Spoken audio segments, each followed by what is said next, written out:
All right, so we're looking at B, 21b. Use the fact that, and that to show that. Okay, so if I'm looking at this question, I'm like, well, I need H to be the subject, and I'm looking at what I'm given, and I'm looking at what I want to get. So I want tan alphas and tan betas and H's, but I don't want, and X's as well, yeah, but I don't want Y's. So I probably, since one is Y minus X and one is Y, this one, I'm going to use that one to make Y the subject. So Y would be H on tan beta.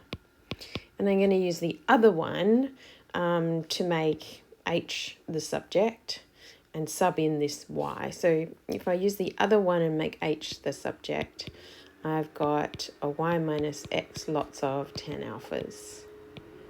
And I'm happy with the, well, I guess I could put it in here, but if I first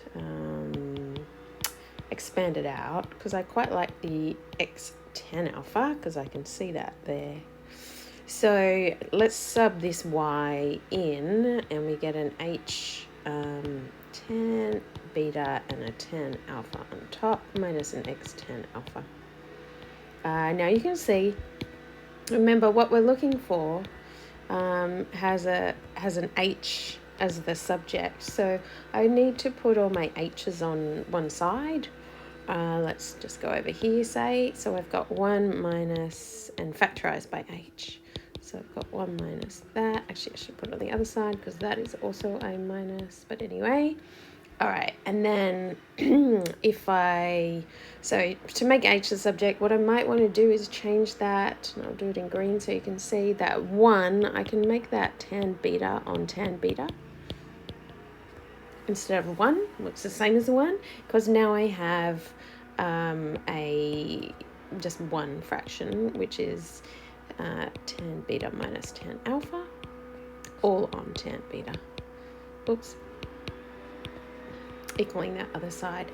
Now, if you think of, if I do multiply through by a negative to get rid of that negative, I could do that since it's both negatives, or if I factorize, well, actually, I'm going to do it all at once. So I'm going to go back over here, sorry. So H equals, so I've got a minus X tan alpha, and I'm going to divide by this here.